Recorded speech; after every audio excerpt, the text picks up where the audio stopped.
Malbrain from Brussels, Belgium, and I take the pro stand regarding the statement, should we retire the surviving sepsis campaign guidelines? It's not necessary that I'm against guidelines, but it's more about the way we deal with them, about what we do with them, and especially it's the bundles where things went wrong. So my talk will be about breaking bad habits. I'm not going to argue that sepsis kills on a daily patients in our ICU. In fact, in the US, on average, on an annual basis, around 258,000 patients die from sepsis, which is far more than AIDS, prostate cancer, and breast cancer altogether. But we have to view this in perspective. This is the trend.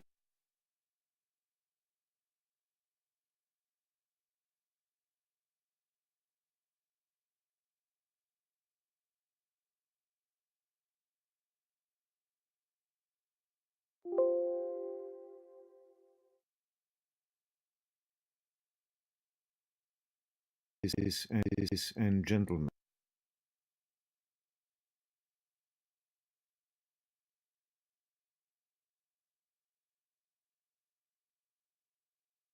I'm Manu Malbrain from Brussels, Belgium, and I take the pro stand regarding the statement, should we retire the surviving sepsis campaign guidelines? It's not necessary that I'm against guidelines, but it's more about the way we deal with them, about what we do with them, and especially it's the bundles where things went wrong. So my talk will be about breaking bad habits. I'm not going to argue that sepsis kills on a daily patients in our ICU. In fact, in the US, on average, on an annual basis, around 258,000 patients die from sepsis, which is far more than AIDS, prostate cancer, and breast cancer altogether. But we have to view this in perspective. This is the trend, the national history of sepsis mortality in the US and Australia, and you can see that after the introduction of the first surviving sepsis guidelines, not much changed. Although, if you look at the landmark paper by Manu 2001, the mortality in the goal-directed group was just similar to the actual national mortality at that time, whereas the standard therapy group got a far more higher mortality. So we also need to look at the situation. So it's about David and Goliath, and this is the United States. This is Belgium, where I come from. But putting this in the right perspective, it rather looks like this. This is my opponent, Mitch Levy, and this is how I feel today. When we heard the introductory lectures by Andy Rhodes and Laura Evans, it really feels a bit like an uneven battle. It's not a ProCon, it's a 3-1 debate. I could say I have no disclosures like some of my colleagues who pretend not having disclosures because they receive money from all the industry. Of course, the statement is not true, and you can find my conflicts of interest here. My biggest bias being the co-founder of the International Fluid Academy. Conflicts of interest are important. Just as an illustration, this is the evolution of the stock exchange shares of a major company that was involved supporting the first surviving sepsis campaign guidelines. Because it's not only about science, it's always mixed with politics, industry and money, and maybe insurance companies. And sometimes it's also a bit about religion and emotions. And within this debate, whether the guidelines should be retired or not, it's about good and evil, like the discussions we're having about colloids or crystalloids. Just as an example that things are not clear, some of the co-authors of the surviving guidelines are in favor of a fixed minimum, while other co-authors are against. So it may seem like a difficult choice, like Morpheus when he presents to Neo, either the blue pill or the red pill. So it all goes back to 2012, where a young boy, Rory Staunton, died after he got a wound in a basketball game. In 2013, Governor Cuomo announced a new law after this tragic death. And this was soon picked up by the Healthcare Association of the New York State, where some regulations were published and doctors were asked to adhere to the National Quality Forum Severe Sepsis Measure 500, which requires to be completed within the first 3 hours the classical sepsis bundle that we're all very familiar with. And then within the 6 hours, another of measures need to be performed. As you can read still, CVP should be between 8 and 12. So in 2014, the Centers of Medicare and Medicaid Services also tried to improve quality of care of patients when hospitalized. And for sepsis, this meant to adhere to the management bundle NQF 500. So if we then look at the website of the National Quality Forum, you can read that this bundle is endorsed by the Henry Ford Hospital, and digging a bit further into the contact information, you can find the email address of, yes, Manny Rivers. Isn't that weird? So this has then been taken up because politics got involved, insurance companies got involved, then of course the industry may get interested as well, like this statement that maybe we need to measure procalcitonin. So science is inevitably connected to politics, industry, and religion. Sepsis is a continuum, and the Sepsis 2.0 definitions in 1992 were published, stating that from infection over SIRS sepsis and severe sepsis and septic shock, because it's a syndrome, it's not a disease. So this was 1992. So maybe it's time for a change. We go back to the future in 2016, where the Sepsis 3.0 definitions were published, stating that it is now an infection plus organ dysfunction. Organ dysfunction, defined by SOFA score or quick SOFA, to assess the impact of infection on organ function. Could say it's much ado about nothing. Although 25 years is a long time, we've seen the fall of the Berlin Wall, we've seen the iPod, iPhone, and we've seen the whole town of Dubai risen from the desert. And we've seen presidents come and go. Sorry, I apologize. I will not talk about politics again. So let's focus on the hour 3 bundle. We've seen it in the previous presentations, and there is nothing wrong with obtaining blood cultures. But what about, for instance, lactate? John Myber states there's religious addiction, while Paul Marik states that resuscitating to a lactate is like resuscitating to a white blood cell count.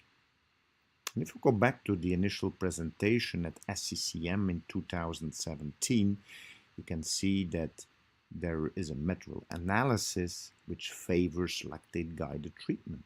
But if you then look into the different studies, you can see that there is an overlap in lactate glucose groups and control groups. So it's only a weak recommendation and a low quality of evidence. Because we want to believe that there may exist a critical DO2 beyond which point lactate will start to increase, but this supply dependency may be different in sepsis and from patient to patient. Guidelines state to combine antibiotics, but also here the recommendation is strong while the quality of evidence is low. Let's have a look at fluid resuscitation. Again, strong recommendation, low quality of evidence, or maybe there is no evidence at all to give 30 ml per kilo in the first 3 hours. This idea of fluid resuscitation comes from the blue stage of spasmodic cholera, where we realized that giving lots of fluids in these patients lead to a better survival. And we wanted to believe that shock always was similar to hypovolemia. So we give fluids despite the fact that the effects are only short-lasting for 30-60 minutes. We give fluids despite the fact that the FEAST trial showed that not giving fluid boluses resulted in a better outcome. Resuscitation fluids should save lives, shouldn't they? And not kill. They may kill our patients because 30 ml per kilo in 3 hours may result in anasarcodema, which is not of cosmetic concern, but bad medicine. A closer look at the user's guide to the 2016 guidelines shows that almost in any situation we should rapidly give 30 ml per kilo of crystalloids. But when we asked the question on Twitter whether people would adhere to the guidelines, around 61% stated not to do so or not to support the guidelines. And this was a sample of 511 Twitterers. And you may say, yes, these are Twitter freaks. Okay. But then we asked the question to the delegates of the International Fluid Academy, and again, 69% voted that they don't support or agree the guidelines. And you may say, yes, but these are fluid freaks.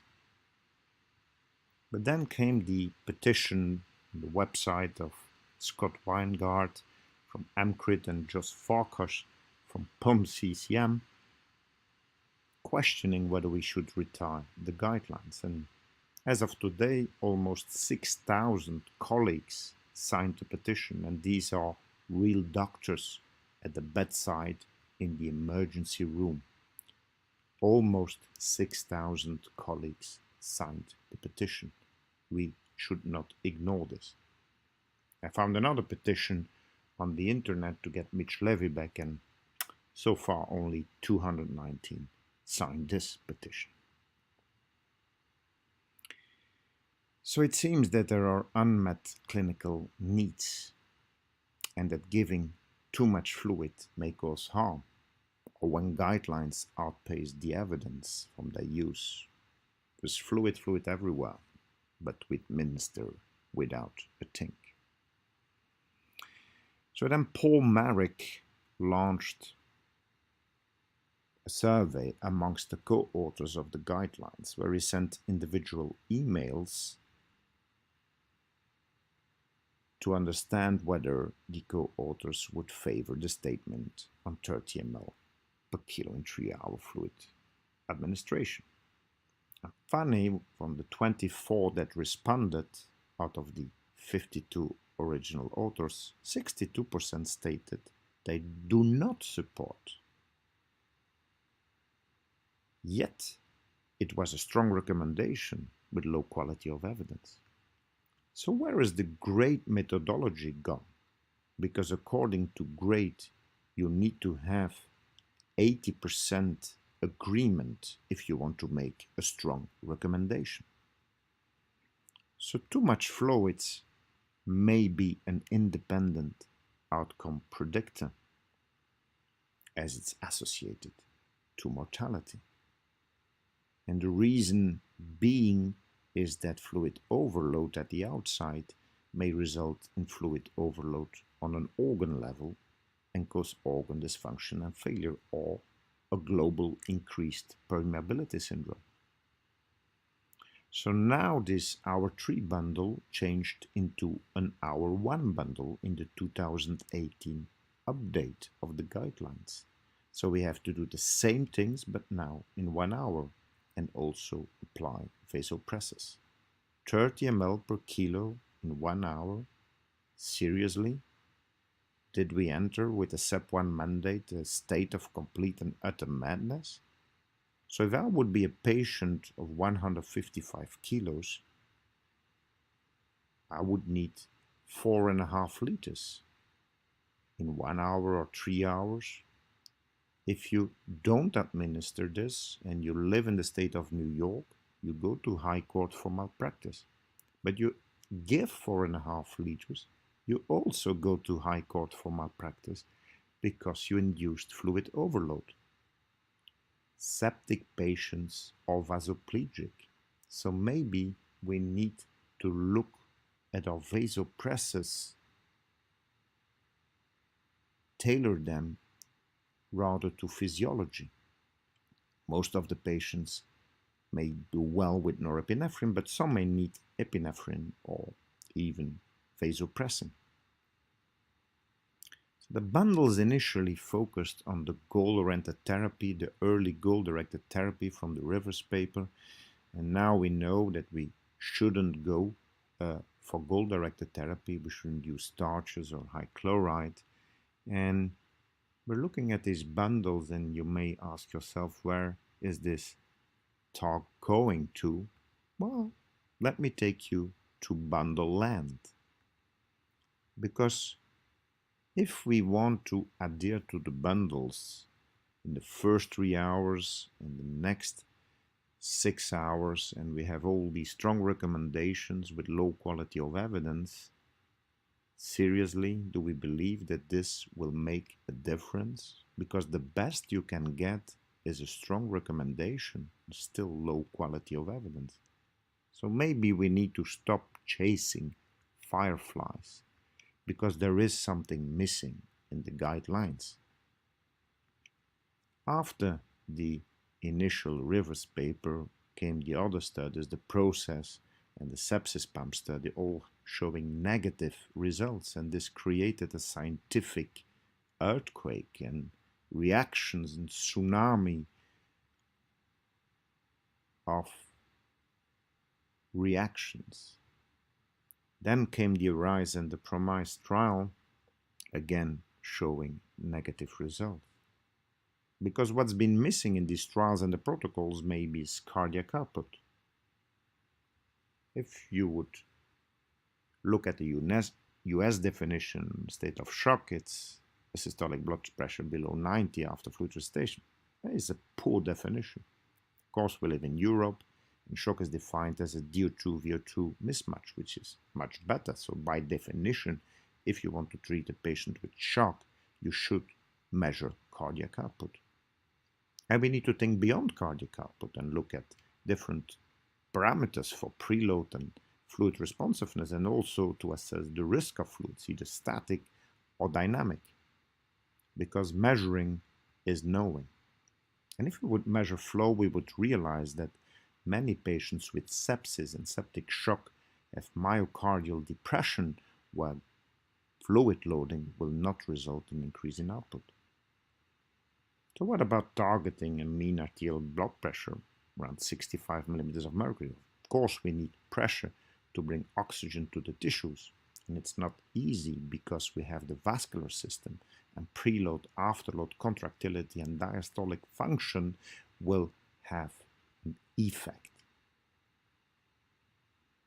But if we compare heart rate and blood pressure from an elephant to a mice, it comes clear that one size does not fit all. And that's why the sepsis pump targeting high or low blood pressure group again showed no difference because our targets aren't right in order to reach the goals that may change over time and should lead to avoiding the consequences of fluid overload. So it's time for a paradigm shift and look at the different phases during the course of the disease of a patient, and after rescuing, optimizing, stabilizing, there may be some point where we need to evacuate the excess fluids. So we need parameters and targets in order to reach the different goals. But the problem as of today is that there is not much data to guide us during these different phases. So time for fluid stewardship. What about correlations? Because the studies on time to intervention stress on correlations, but these not necessarily mean that there are associations or causations. So I know that Mitch will discuss the study by Seymour, but seriously, do we believe in these kind of results where each hour delay in antibiotic will lead to an 8% mortality increase? Say what? Each hour delay in antibiotic treatment will lead to an 8% mortality increase?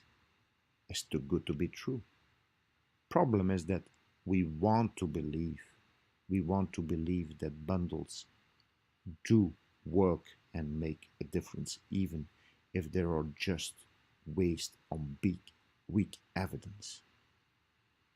Mervyn Singer calls this incestuous amplification, which is the extreme reinforcement of ideas and beliefs that occurs when like-minded people communicate with each other. It's time for individualized, personalized precision medicine.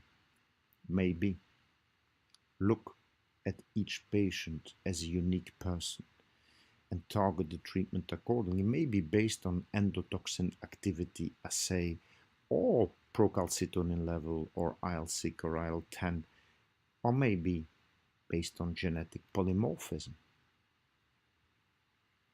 Rest assured, you can stop holding your breath because there is no definite cure for sepsis, and it's definitely not vitamin C, or maybe it is, as suggested in this commentary with a meta-analysis. So we reposted the question on Twitter asking about 30 ml per kilo in 1 hour, and about 300 people responded, and again 69% does not support or does not adhere. I want to give a voice to the doctors in the emergency department, and Tiffany Osborne, an ER physician who was on the panel of the 2016 guidelines, was unaware of the 2018 bundle update. She did not understand why there was a shift between the 3 and 1 hour goal, and this affects ER physicians. So I know Mitch is going to ask me not to show this slide, but I have to do. This statement comes from the Society of Critical Care Medicine and the American College of Emergency Physicians. We recommend, I read it with you, we recommend that hospitals not implement the Hour 1 bundle in its present form in the United States at this time. So, having said this, I rest my case. And maybe it's time for retirement for the guidelines and especially the bundles. Retirement doesn't necessarily have to be something negative, but good enjoy after having had a nice life. Finally, some words of wisdom by Anders Perner at WIC's 18 meeting. Only 7% of interventions are based on high quality evidence. So this is basically a question asking for more data. And even the core assumptions need to be tested. So I thank you for staying with me during my lecture in this difficult ProCon debate, trying to break down some dogma walls. And I would like to end with the wise words of Mevlana Shalaludin, but the known knowns is that we know sepsis is complex. The known unknowns is we don't know who to treat, when to treat, how to treat. The unknown knowns, well, we have no clue. But maybe it is time to retire the surviving sepsis campaign guidelines, especially the bundles. The unknown unknowns, well, that's what research is for. With that, I thank you.